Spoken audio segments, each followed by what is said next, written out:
Iran Israel మధ్య యుద్ధం రోజురోజుకు మంటలు రాజేసుకుంటుంది. పులి కత్తి కోసం వేచి చూడదు, గుజ్జు కోసం దూకుతుందన్నట్లు తమని తాము కాపాడుకోవాలంటే ఎదురుదాడి తప్పదు అన్న ఉద్దేశంతో ఇజ్రాయెల్ ప్రధాని బెంజమిన్ నెతన్యాహు వ్యాఖ్యలు ప్రస్తుతం హాట్ టాపిక్గా మారాయి. ఈ క్రమంలో ఇరాన్ అణుస్థావరాలపై దాడికి అమెరికా సిద్ధమవుతున్నట్లు వస్తున్న వార్తలు ఈ ఉద్రిక్తతలను మరింత పెంచాయి. ఈ నేపథ్యంలోనే ఇజ్రాయెల్ ప్రధాని బెంజమిన్ నెతన్యాహు వ్యాఖ్యలు కీలకంగా నిలిచాయి. న్యూక్లియర్ స్థావరాలపై దాడులు చేసేందుకు అమెరికా ఆదేశాల కోసం వేచి చూడలేమన్నారు. ఇరాన్లో అణు కేంద్రాలన్నింటినీ ధ్వంసం చేసే సామర్థ్యం తమ దేశానికి ఉందని నెతన్యాహు తెలిపారు. పోర్టులోని భూగర్భ అణు కేంద్రంతో సహా ఇరాన్ న్యూక్లియర్ స్థావరాలపై దాడి చేయనున్నట్లు తెలిపారు. అయితే ఇందుకు అమెరికా నుంచి గ్రీన్ సిగ్నల్ వచ్చే వరకు వేచి ఉండబోమని స్పష్టం చేశారు. తాటికి వాన పడకముందే తడిసి ముద్దవుతుందన్నట్టు ముంపు వచ్చేలోగా చర్య తీసుకోవాలన్న ఆలోచన ఇజ్రాయెల్ను ముందడుగు వేయించేలా చేస్తుంది. ఈ సంక్లిష్ట పరిణామాల్లో శాంతికి మార్గం కనిపించక ఓ చిన్న తప్పుడు లెక్కే పెద్ద యుద్ధానికి దారితీసే అవకాశం తలుక్కున మెరుస్తుంది.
ఇప్పటి వరకు నిర్వహించిన దాడుల విషయంలో కూడా యుఎస్ ఆదేశాల కోసం వేచి చూడలేదన్నారు. ఇరాన్లో పరిపాలనను పతనం చేసే ఉద్దేశం తమకు లేదని, అది పూర్తిగా ఆ దేశ ప్రజలకు సంబంధించిన విషయమన్నారు. ఇరాన్పై దాడిలో యుఎస్ అధ్యక్షుడు ట్రంప్ చేరాలనుకుంటున్నారా లేదా అనేది పూర్తిగా ఆయన నిర్ణయమేనన్నారు. తాను ఇజ్రాయెల్కు ఏది మంచిదో అదే చేస్తానని, అలాగే ట్రంప్ కూడా అమెరికాకు మంచి జరిగే నిర్ణయాలే తీసుకుంటారన్నారు. ఇరాన్ అణుస్థావరాలే లక్ష్యంగా ఇజ్రాయెల్ దాడులు చేస్తుంది. ఈ క్రమంలో అమెరికా కూడా ఇందులో చేరేందుకు సిద్ధమైనట్లు కథనాలు వెలువడ్డాయి. దీంతో పశ్చిమాసియాలోని పరిస్థితులపై సర్వత్రా ఆందోళన వ్యక్తమైంది. దీనిపై వైట్ హౌస్ స్పందిస్తూ ఇరాన్పై సైనిక చర్య చేపట్టే విషయంలో ట్రంప్ 2 వారాల్లో నిర్ణయం తీసుకుంటారని తెలిపింది. ఇరాన్తో త్వరలో చర్చలు జరిగే అవకాశాలు ఉన్నాయా లేవా అనే అంశాన్ని బట్టి ట్రంప్ నిర్ణయం ఉంటుందని పేర్కొంది.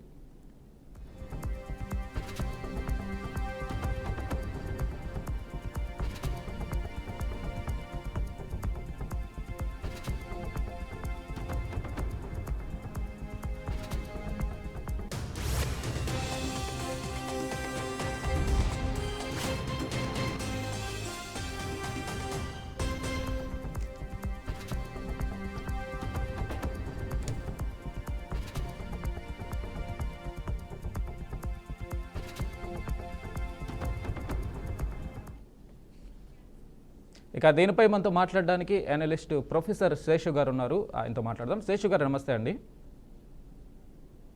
నమస్కారం సార్, ఇరాన్కి సంబంధించి యుద్ధం ఏదైతే అమెరికా ఇజ్రాయెల్ చేస్తున్నది సడన్గా ఇప్పుడు చేయడానికి గల కారణాలు ఏంటి? అసలు ఈ యుద్ధం ఎటువైపు దారితీసే పరిస్థితులు ఉన్నాయి?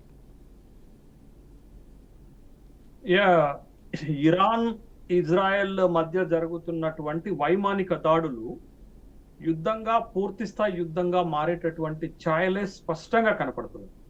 అయితే ఈ 2 దేశాల మధ్య నెలకొన్నటువంటి ఈ ఉద్రిక్తతలు లేకపోతే ఈ వైమానిక దాడులతోటి ఇటు టెహరాన్ అటు టెల్ అవీవ్ బాంబుల వర్షం కురుస్తున్నటువంటి సందర్భాలను మనం చూస్తున్నాము. ఇరాన్ ఏమో టెల్ అవీవ్గా స్థావరాన్ని చేసుకొని బాంబుల వర్షం కురిపిస్తుంటే, ఇజ్రాయెల్ ఏమో టెహరాన్ని కేంద్రంగా చేసుకొని పెద్ద ఎత్తున బాంబుల వర్షం కురిపిస్తుంది. అయితే ఈ యుద్ధంలోకి అమెరికా వస్తుందా లేదా, అమెరికా నిర్ణయం ఏంటి, అమెరికా యుద్ధంలో గనక వస్తే జరిగేటటువంటి పరిణామాలు ఏంటి అనేది ఒక పెద్ద చర్చనీయాంశంగా మారిపోయింది ఇప్పుడు. అదే రెండో ప్రపంచ యుద్ధంలో గనక మనం చూసినట్లయితే అమెరికా యుద్ధంలోకి రాకముందు వరకు కూడా జపాన్ జర్మనీల యొక్క ఆధిపత్యం కొనసాగింది. ఎప్పుడైతే పెరల్ హార్బర్ ని ముంచేశారో జపాన్ యువబోంట్లు, అప్పుడు అమెరికా యుద్ధంలోకి దిగిన తర్వాత యుద్ధం స్వరూపమే మారిపోయింది. యుద్ధంలో రెండవ ప్రపంచ యుద్ధంలో అమెరికాకు సంబంధించినటువంటి అలయన్స్ ని గెలిపించుకున్న సందర్భాన్ని మనం చూసాం. ఇప్పుడు కూడా ప్రతీకార దాడులు రెండు దేశాల మధ్య భీకరంగా జరుగుతున్నాయి. ఇజ్రాయెల్ దాడులు మొదలు పెడితే ఆపరేషన్ రైజింగ్ లయన్ అనేటటువంటి పేరుతోటి ఇజ్రాయెల్ ఇరాన్ పైన దాడులు మొదలు పెడితే ఇరాన్ కూడా ఆ దాడులను తిప్పికొడుతూ అంతే తీవ్ర స్థాయిలో ఇజ్రాయెల్ పైన దాడులు చేస్తుంది అనేటటువంటి విషయాన్ని మనం గమనించాలి. అయితే ఈ యుద్ధంలో ఇప్పుడు అమెరికా కనుక దిగితే పరిణామాలు ఎట్లుంటాయి అనేది, ఇరాన్ వైఖరి ఎట్లుంటుంది అనేది మనం చూడాల్సినటువంటిది ఉంది. ఇప్పటికీ 8 రోజులుగా చాలా ఉద్రిక్తమైనటువంటి యుద్ధ వాతావరణమే మనకి రెండు దేశాల మధ్య కనపడుతుంది.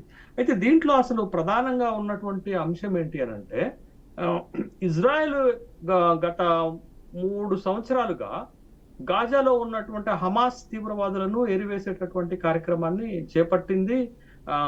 గాజాని మొత్తం ఆక్రమించుకోవాలనేటటువంటి ప్రయత్నం చేస్తుంది. హమాస్ ని తుడిచిపెట్టాలనేటటువంటి ఉద్దేశంతో తీవ్రంగా ప్రయత్నం చేస్తుంది.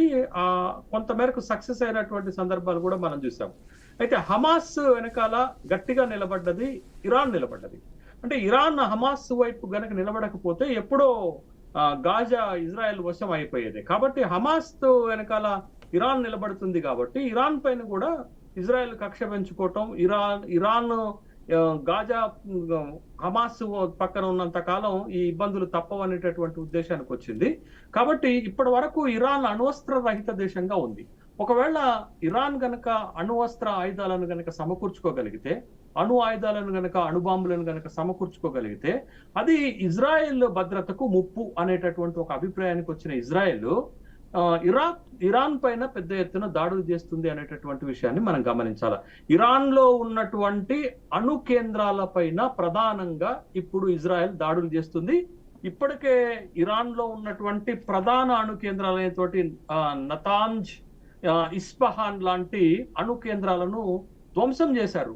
ఈ బాంబులతోటి, ఈ అటాక్స్ తోటి, వైమానిక దాడులతోటి ఈ 2 అణు కేంద్రాలను దాడులు ఆల్మోస్ట్ నాశనం చేసినటువంటి సందర్భాన్ని, ధ్వంసం చేసినటువంటి సందర్భం ఉన్నది. అయితే ఇరాన్ లో చాలా పెద్ద అణు కేంద్రము, అణు బాంబులు తయారు చేసేటటువంటి కేంద్రంగా ఫోర్డ్ అనేటటువంటి అణు కేంద్రం ఉంది. ఈ అణు బాంబులు తయారు చేయడానికి ఉన్నటువంటి అన్ని సౌకర్యాలను అక్కడ సమకూర్చుకున్నారనేటటువంటి ఒక అభిప్రాయం కలుగుతుంది. ఇది భూ ఉపరితలానికి 80 నుంచి 90 మీటర్ల లోతులో ఏర్పాటైనటువంటి ఒక ఫోర్డ్ అణు కేంద్రం, న్యూక్లియర్ సెంటర్ నుండే అణు బాంబుల తయారీకి ఇరాన్ ప్రయత్నం చేస్తుంది అనేది ఇజ్రాయెల్ బలంగా నమ్ముతుంది. అయితే ఈ ఫోర్డ్ న్యూక్లియర్ సెంటర్ ని ధ్వంసం చేయాలి అంటే ఇప్పుడు ఇజ్రాయెల్ దగ్గర ఉన్నటువంటి క్షిపణులు కానీ, డ్రోన్స్ కానీ సరిపోవు అనేటటువంటి ఒక అభిప్రాయం ఉంది. కాబట్టి ఒకవేళ అమెరికా సహాయం చేసినా చేయకపోయినా, అమెరికా కలిసి వచ్చినా రాకపోయినా, మేము ఇరాన్ పైన పెద్ద ఎత్తున దాడులు చేస్తాము అనేటటువంటి అభిప్రాయాన్ని బెంజమిన్ నెతన్యాహు ఇప్పటికే చెప్పినటువంటి సందర్భాన్ని మనం చూసాం. కాబట్టి ఫోర్డ్ అణు కేంద్రాన్ని లేకపోతే న్యూక్లియర్ సెంటర్ ని నాశనం చేసేటట్టుగా, ధ్వంసం చేసేటటువంటి కార్యాచరణతోటే ఇజ్రాయెల్ పెద్ద ఎత్తున క్షిపణి దాడులు చేస్తుంది. అయితే ఈ దాడులతోటి ఇరాన్ లో ఉన్నటువంటి ఫోర్డ్ న్యూక్లియర్ సెంటర్ ని ధ్వంసం చేయగలుగుతుందా అనేది ఒక సంశయము, ఒక అనుమానం వ్యక్తం అవుతుంది. అది ఎందుకు అనంటే భూ ఉపరితలం లోపల 90 మీటర్ల లోతులో ఉంటుంది. కాబట్టి దానికి సంబంధించినటువంటి బాంబింగ్ కేవలం ఒక్క అమెరికా దగ్గరే ఉంది. UBA-57 అనేటటువంటి బాంబులతోటే ఆ ఫోర్డ్ అనేటటువంటి న్యూక్లియర్ సెంటర్ ని ధ్వంసం చేయగలుగుతారు. కాబట్టి అమెరికా యుద్ధంలోకి రావాలని ఇజ్రాయెల్ కోరుకుంటుంది. ఇజ్రాయెల్ కోరుకుంటుంది ఏంటి అంటే, ఇంత పెద్ద అణు కేంద్రాన్ని ధ్వంసం చేయాలంటే అమెరికా సహాయం లేకుండా ధ్వంసం చేయలేము. ఎందుకంటే అంత లోతులో ఉన్నటువంటి, భూగర్భంలో ఉన్నటువంటి ఈ ఫోర్డ్ న్యూక్లియర్ సెంటర్ ని ధ్వంసం చేయాలి అంటే అమెరికా దగ్గర ఉన్నటువంటి 57 బాంబులు మాత్రమే ఉపయోగకరంగా ఉంటాయి, UBA అనేది. కాబట్టి వాటిని ఉపయోగించగలిగేది, వాటిని వాడగలిగేటటువంటి శక్తి ఒక అమెరికా దగ్గర ఉంది. కాబట్టి అమెరికా కూడా యుద్ధంలోకి రావాలని కోరుకుంటున్నారు. అయితే ఇప్పటికే అమెరికా ఏ నిర్ణయం తీసుకుంది అనేటటువంటి దానిపైన ఒక సందేహాలు వ్యక్తం అవుతున్నాయి. ఇప్పుడు వైట్ హౌస్ నుంచి వస్తున్నటువంటి సమాచారం మేరకైతే ఇంకొక 2 వారాల్లో ట్రంప్ పూర్తి స్థాయి నిర్ణయం తీసుకోబోతున్నారు. యుద్ధంలో అమెరికా జాయిన్ అవ్వాలనా లేదా అనేటటువంటిది అనేది. మొదటి నుంచి మనం ఇజ్రాయెల్ చరిత్ర గనక తీసుకుంటే ఇజ్రాయెల్ ని గల్ఫ్ కంట్రీస్ నుంచి కాపాడుతున్నటువంటిది, లేకపోతే గతంలో జరిగినటువంటి యుద్ధాల నుంచి కాపాడుతున్నటువంటిది అమెరికా అనేటటువంటి విషయం స్పష్టంగా తెలుసు. అమెరికా ఇజ్రాయెల్ కి బలమైనటువంటి ఒక మిత్ర దేశం కాబట్టి. బట్ ఇప్పుడు వస్తున్నటువంటి సంక్షోభ సమయంలో కూడా అమెరికా ఇజ్రాయెల్ పట్ల సానుకూలంగానే నిర్ణయం తీసుకునేటటువంటి అవకాశం ఉంది. బట్ అది యుద్ధం సహాయపడుతుందా, పూర్తి స్థాయిలో తన యుద్ధంలోకి దిగుతుందా అనేటటువంటి విషయం వైట్ హౌస్ తీసుకోబోయేటటువంటి నిర్ణయం పైన ఆధారపడి ఉంటుంది. మరి ముఖ్యంగా మనం ఇక్కడ ఒక విషయాన్ని గమనించాలి. ఏంటి అనంటే ట్రంప్ అమెరికా అధ్యక్ష ఎన్నికలు జరుగుతున్నప్పుడు అక్కడ ఇచ్చినటువంటి ఒక ప్రామిస్ ఏంటి అనంటే, నేను అధికారంలోకి వస్తే ఇజ్రాయెల్ హమాస్ కి మధ్య ఉన్నటువంటి ఉద్రిక్తతలను తొలగిస్తాను అనేటటువంటి ఒక హామీ కూడా అప్పుడు ఇవ్వటం జరిగింది. కాబట్టి ఇప్పుడు హమాస్ ఇజ్రాయెల్ కి మధ్య కాకుండా ఇజ్రాయెల్ ఇరాన్ మధ్య పోరుగా మారిపోయింది, యుద్ధంగా మారిపోయినటువంటి ఈ నేపథ్యంలో బట్ ఒకవేళ అమెరికా గనక ఇజ్రాయెల్ పక్షాన నిర్ణయం తీసుకుంటే ఇరాన్ పక్షాన చైనా రష్యా వైఖరి ఎలా ఉండబోతుంది అనేటటువంటి విషయాన్ని కూడా మనం చూడాలి. బట్ ఇది ఒక పెద్ద యుద్ధంగా మారబోతుందా, లేకపోతే పరిమితమైనటువంటి యుద్ధంగా మారబోతుందా, లేకపోతే మధ్యవర్తి? శేషు గారు, చైనా ఎప్పుడు కూడా ప్రత్యక్ష యుద్ధంలో పాల్గొన్న దాఖలాలు అయితే లేవు. మొన్న ఇండియా పాకిస్తాన్ యుద్ధంలో కూడా పాకిస్తాన్కి అంత ఫుల్ ఫ్లెడ్జ్డ్ ప్రత్యక్షంగా సపోర్ట్ ఇచ్చిన పరిస్థితి కూడా లేదు. ఇక రష్యా అటు ఏదైతే ఉక్రెయిన్తో యుద్ధం నేపథ్యంలో ఆ 2 దేశాలు ఎంతవరకు ఇరాన్కి సపోర్ట్గా రాగలవు అసలు? ఇప్పుడు పాకిస్తాన్ ఇండియాకి మధ్య జరిగినటువంటి ఆపరేషన్ సింధూర్ విషయంలో కూడా చైనా ఆయుధాలు సప్లై చేసింది కదా, ఆయుధ సహాయం అయితే పాకిస్తాన్ చేసింది కదా. ఇరాన్ కి కూడా చైనా రష్యాలు ఆయుధ సహాయం చేసి ఆదుకునేటటువంటి అవకాశం ఉంటుందా అనేది వేచి చూడాల్సిందే. అది అమెరికా తీసుకునేటటువంటి నిర్ణయం పైన ఆధారపడి ఉంటుంది అనేది మనం గమనించాల్సినటువంటి విషయం. ఇప్పటికే ఇరాన్ చీఫ్ అయతుల్లా ఖొమైనీ ఒక మాట చెప్పారు, యుద్ధం ప్రారంభమైంది అని చెప్పారు. బట్ అమెరికా అధ్యక్షుడు కూడా ఏం చెప్తున్నారనంటే, ఈ అయతుల్లా ఖొమైనీ ఎక్కడున్నాడో మాకు తెలుసు, కానీ మేము చంపేటటువంటి ఉద్దేశం మాకు లేదు అనేది. అంటే ఇక్కడ మనం నిగూఢమైనటువంటి అర్థాన్ని గమనించాల్సింది ఏంటంటే, ఈ యుద్ధం అంతం కావాలి అని అంటే అయతుల్లా ఖొమైనీతో అవుతుంది అనేది ఒక అభిప్రాయాన్ని చెప్పకనే చెప్పినట్లుగా చూడాలి. అయతుల్లా ఖొమైనీని బందీగా పట్టుకోవటము, అయతుల్లా ఖొమైనీ దాక్కున్నటువంటి బంకర్ల పైన బాంబులు వేసి అయతుల్లా ఖొమైనీని అంతమొందించటమో అనేటటువంటి ఒక టార్గెట్ ఇజ్రాయెల్ పెట్టుకున్నట్లుగా మనకు కనపడుతుంది. బట్ అయతుల్లా ఖొమైనీని అంతం చేయడానికి అమెరికా పర్మిషన్ రాలేదు అనే అభిప్రాయాల నేపథ్యంలోనే. శేషు గారు, అయితే అమెరికా నేషనల్ ఇంటెలిజెన్స్ డైరెక్టర్ అమెరికాకి సంబంధించి తులసి గబార్డ్ వారు చెప్పింది ఖచ్చితంగా ఇరాన్కి సంబంధించి అక్కడ అణుబాంబు తయారీకి సంబంధించి అలాంటి ఆనవాళ్ళు లేవు, అక్కడ తయారు చేయబడట్లేదు అని చెప్పేసి స్టేట్మెంట్ ఇవ్వడం అయితే జరిగింది. సో అయితే ఆ స్టేట్మెంట్ నేపథ్యంలో ఇప్పుడు అక్కడ ఈ అణుబాంబు తయారీ జరగకపోయినా కూడా అక్కడ యుద్ధం చేయడానికి గల కారణాలు ఏంటి అసలు? అదేనా, ఇప్పుడు ఇజ్రాయెల్ ఇరాన్ పైన దాడి చేయడానికి చూపెడుతున్నటువంటి ప్రధాన కారణం ఏంటది?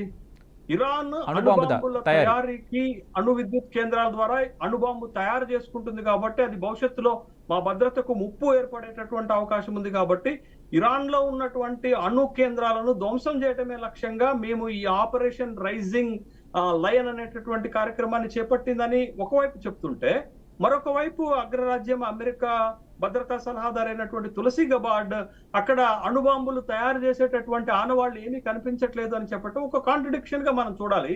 ఇంకొకటి ఏంటంటే, ఈ ఫోర్డ్ అనేటటువంటి అణు కేంద్రంలో, న్యూక్లియర్ సెంటర్ లో 9 అణుబాంబులు తయారు చేసుకోవడానికి కావలసినటువంటి 233 కిలోల యురేనియం ని నిల్వ చేసుకున్నటువంటిది. ఆ విధమైనటువంటి ప్రయత్నాలు జరుగుతున్నాయనేటటువంటి విషయం కూడా వార్తలకు వచ్చిన విషయాన్ని మనం గమనించాలి కదా. కాబట్టి ఇప్పుడు ఒకవేళ మీరు ఇరాన్ పైన దాడి చేస్తున్నటువంటి ప్రధాన అంశమే ఇదైనప్పుడు, ఒకవేళ వాళ్ళు అణుబాంబులు తయారు చేసుకోవటం లేదు అనుకున్నప్పుడు ఇరాన్ పైన దాడి చేయటం అనేది అంతర్జాతీయ యుద్ధ సూత్రాలకు విరుద్ధమే కదా, అంతర్జాతీయ శాంతి భద్రతలకు విఘాతం కల్పించినటువంటి అంశంగానే మనం చూడాలి కదా. అప్పుడు ఇజ్రాయెల్ తప్పున పడుతుంది కదా. కాబట్టి ఇజ్రాయెల్ కు ఉన్నటువంటి అభ్యంతరాలు 2.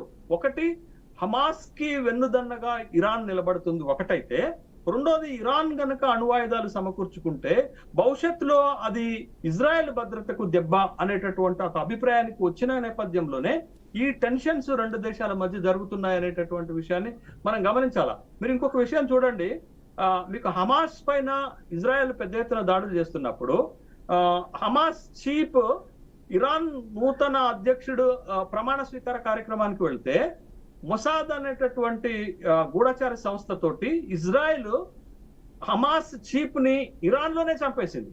అంటే ఇరాన్ అధ్యక్షుడు ప్రమాణ స్వీకారానికి వెళ్ళినటువంటి హమాస్ చీఫ్ ని మీకు ఇజ్రాయెల్ సైన్యము, ఇజ్రాయెల్ కు సంబంధించినటువంటి గూఢచార సంస్థ మీకు ఇరాన్ లోనే చంపినటువంటి సందర్భం. ఆ సందర్భాన్ని ప్రతీకారం తీర్చుకునే విధంగా ఇరాన్ ఇజ్రాయెల్ పైన దాడులు చేసింది. దానికి ప్రతీకారం తీర్చుకుంటామని అప్పుడే ఇజ్రాయెల్ చెప్పినటువంటి సందర్భం ఉంది. ఇప్పుడు ఇజ్రాయెల్ ఆపరేషన్ రైజింగ్ లయన్ అనేటటువంటి పేరుతోటి ఇరాన్ పైన దాడులు చేస్తున్నటువంటి ఈ నేపథ్యంలో బట్ ఇది ముగింపు పలకటము ఒక అంశం అయితే, అమెరికా యుద్ధంలో జోక్యం చేసుకుంటే పరిణామాలు ఎలా మారతాయి, ఈ రెండు అంశాలు చాలా కీలకమైనది. ముగింపు మన భారతదేశం లాంటి జోక్యం సార్ శేషు గారు జోక్యం చేసుకోకుండానే ఇజ్రాయెల్ దాడి చేస్తుందంటారా? అమెరికా జోక్యము, అమెరికా సహకారం లేకుండానే ఇజ్రాయెల్ ఇంత యుద్ధం చేస్తుందంటారా? ఆల్రెడీ జోక్యం ఉంటుంది కదా.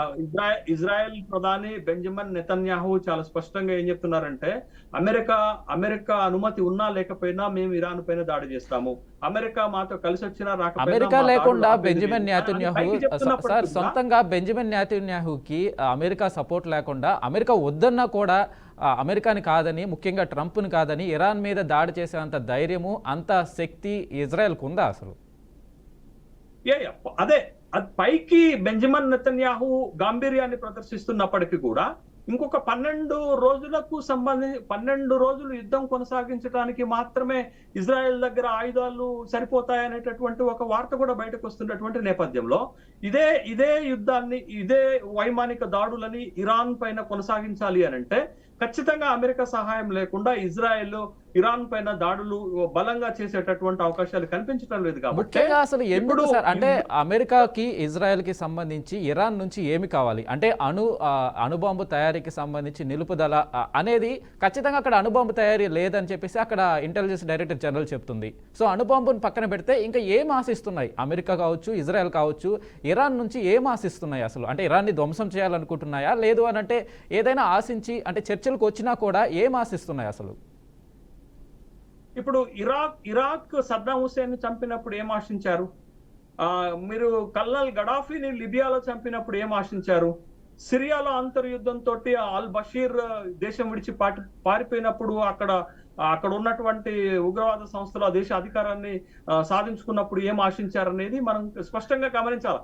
ఇక్కడ కేంద్ర బిందువు ఏంటంటే ఐతుల్లా ఖొమైనీ ఉన్నంతసేపు ప్రమాదకరమైనటువంటి అంశం ఉంటుంది అని ఇజ్రాయెల్ భావిస్తుంది. కాబట్టి ఐతుల్లా ఖొమైనీని అంతం చేయటం ద్వారా కొంతమేరకు ప్రయోజనం పొందొచ్చని ఇజ్రాయెల్ భావిస్తున్నటువంటి నేపథ్యంలో ఇప్పుడు అమెరికా ట్రంప్ ఇరాన్కి ఏం స్పష్టం చేస్తున్నారు? అమెరికా తోటి అణు ఒప్పందం చేసుకోండి మీరు అనేటటువంటి చెప్తుంటే, బట్ ఇరాన్ ముందుకు రానటువంటి నేపథ్యంలోనే కదా ఈ సంఘటనలన్నీ జరుగుతున్నటువంటి పరిణామాలను మనం చూస్తున్నాము. కాబట్టి ఇజ్రాయెల్ ఏం కోరుకుంటుంది, అమెరికా ఏం కోరుకుంటుంది ఇరాన్ నుండి అంటే, ఒకటి హమాస్ కి సహాయం చేయటం ఆపేయాలి, ఇది ప్రధానం. ఒకటి అట్లా ఆపేస్తే గాజాని పూర్తి స్థాయిలో వాళ్ళ ఆధీనంలోకి తీసుకోవటం.